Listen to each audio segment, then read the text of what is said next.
मैं एक कंपनी में काम करती थी। वहाँ एक लड़का भी काम किया करता था। उसका नाम पवन था। वो एक गरीब घर से था और मैं एक अमीर घर की इकलौती बेटी थी। वो लड़का मुझसे कहता कि वह मुझसे प्यार करता है। अब वो भीड़ में भी मुझे परेशान करता। मैंने कई बार उसे सख्ती से मना किया और कहा कि ये सब ना करो, मैं किसी और को चाहती हूँ कि वरना अच्छा नहीं होगा। लेकिन ना जाने वो किस मिट्टी का बना हुआ था कि उस पर कोई फर्क ही ना पड़ा। एक दिन जब उसने भरी कैंटीन में मेरा हाथ पकड़ा तो वहाँ मौजूद सब लोग बड़ी दिलचस्प निगाहों से हम दोनों को देखने लगे। पवन की वजह से मेरे चरित्र पर भी लोगों की नजरों में शक हो रहा था।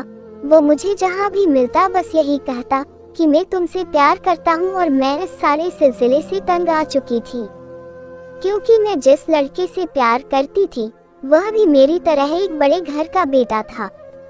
और उसने मुझसे कहा कि अगर इस लड़के से तुमने बात भी की तो मैं तुम्हें छोड़ दूंगा। मैं उससे सच्चा प्यार करती थी तो मुझे उसकी सब बातें ठीक लगती थी। एक दिन वह लड़का फिर मेरे पास आया और फिर वही सब कहने लगा। मैंने अपनी बर्दाश्त से ज्यादा पवन को बर्दाश्त किया था।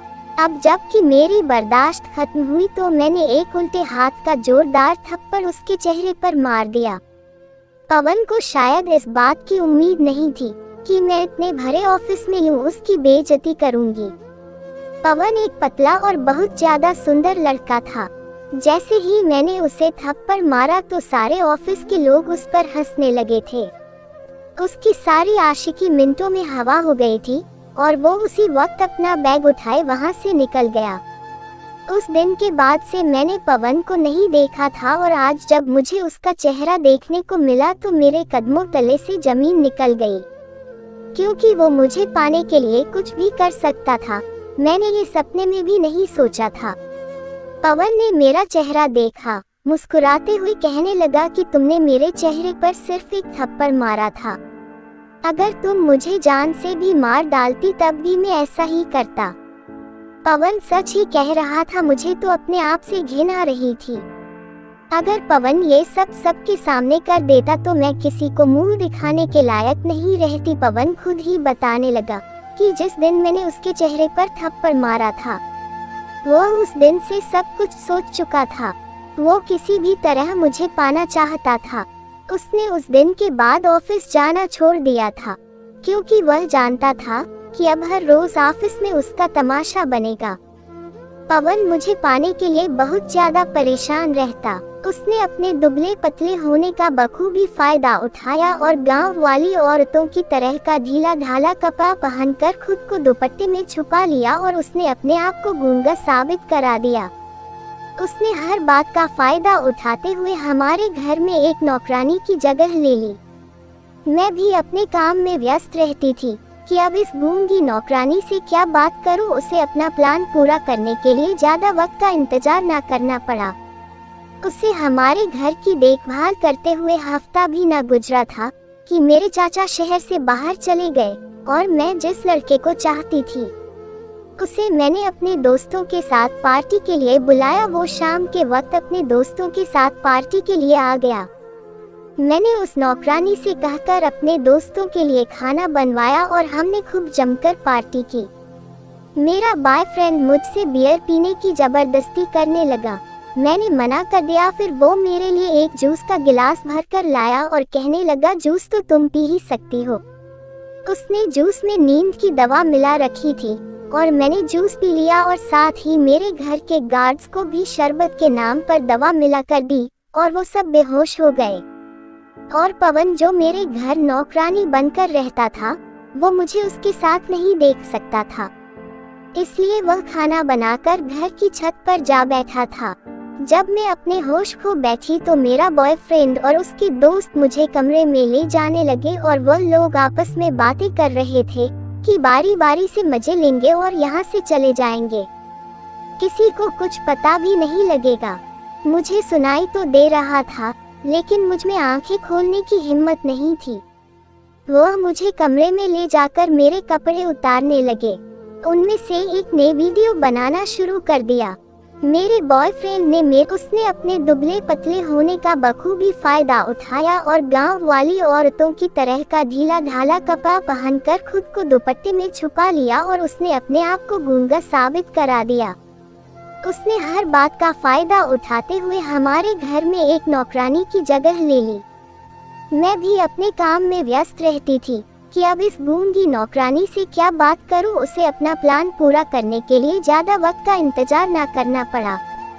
उसे हमारे घर की देखभाल करते हुए हफ्ता भी न गुजरा था कि मेरे चाचा शहर से बाहर चले गए और मैं जिस लड़के को चाहती थी उसे मैंने अपने दोस्तों के साथ पार्टी के लिए बुलाया। वो शाम के वक्त अपने दोस्तों के साथ पार्टी के लिए आ गया। मैंने उस नौकरानी से कहकर अपने दोस्तों के लिए खाना बनवाया और हमने खूब जमकर पार्टी की। मेरा बॉयफ्रेंड मुझसे बियर पीने की जबरदस्ती करने लगा। मैंने मना कर दिया। फिर वो मेरे लिए एक जूस का गिलास भरकर लाया और कहने लगा, जूस तो तुम पी ही सकती हो। उसने जूस में नींद की दवा मिला रखी थी और मैंने जूस पी लिया और साथ ही मेरे घर के गार्ड्स को भी शरबत के नाम पर दवा मिला कर दी और वो सब बेहोश हो गए। और पवन जो मेरे घर नौकरानी बनकर रहता था वो मुझे उसके साथ नहीं देख सकता था, इसलिए वह खाना बनाकर घर की छत पर जा बैठा था। जब मैं अपने होश खो बैठी तो मेरा बॉयफ्रेंड और उसके दोस्त मुझे कमरे में ले जाने लगे और वह लोग आपस में बातें कर रहे थे कि बारी बारी से मजे लेंगे और यहाँ से चले जाएंगे। किसी को कुछ पता भी नहीं लगेगा। मुझे सुनाई तो दे रहा था लेकिन मुझ में आंखें खोलने की हिम्मत नहीं थी। वह मुझे कमरे में ले जाकर मेरे कपड़े उतारने लगे। उनमें से एक ने वीडियो बनाना शुरू कर दिया। मेरे बॉयफ्रेंड ने मेरे साथ वह सब किया जिसके बाद एक लड़की मुंह दिखाने के लायक नहीं रहती। उसका दोस्त मेरी तरफ आने लगा तो मुझे कुछ हिम्मत आई और मैंने चिल्लाना शुरू कर दिया। मेरी चिल्लाने की आवाज सुनकर पवन जो छत पर बैठा हुआ था वह नीचे आया। वह मेरे कमरे में झांक कर देखने लगा तो उसने देखा कि कमरे में मेरे साथ यह सब हो रहा है। उसने अपना फोन निकाला और उन लड़कों का वीडियो बना लिया और फिर कमरे में दाखिल हो गया और कहने लगा कि मेरे एक क्लिक की देर है और यह वीडियो पुलिस के पास पहुंच जाएगा, नहीं तो तुम्हारे पास जो फोन है जिसमें तुमने इस लड़की की वीडियो बनाई है वह मेरे हवाले कर दो। वो सब लोग डर चुके थे क्योंकि उस लड़की के पास जो वीडियो थी उसमें उन सब के चेहरे थे। उन सब ने डर के मारे अपना फोन उसे दे दिया। उसने पहले फोन लिया और उसमें से वीडियो डिलीट मारी और फोन को तोड़ दिया और फिर साथ ही पुलिस को भी कॉल कर लगा दिया। कुछ ही देर बाद पुलिस वहां आ गई और उन लड़कों को पकड़कर ले गई। जब मुझे होश आया तो मैंने देखा कि वह मेरे पास बैठकर रो रहा है। मैं खुद पूरी तरह टूट चुकी थी। मैं उसे देखकर उसे लिपट कर रोने लगी और मैंने उससे पूछा, तुम यहाँ कैसे? अगर तुम नहीं आते तो पता नहीं मेरा क्या होता। वह कहने लगा, मैं तो हर वक्त तुम्हारे पास ही रहता हूँ, तुम्हारा साया बनके। तुम्हारे घर में जो नौकरानी है वह मैं ही हूँ। मैं तुम्हारे घर के सारे काम करता हूँ ताकि तुम्हारे साथ रह सकूं। मैं उसकी बातें सुनकर एकदम से चौंक गई कि वह मुझसे इतना प्यार करता है कि मेरे लिए मेरे घर में नौकरानी का काम भी कर रहा था।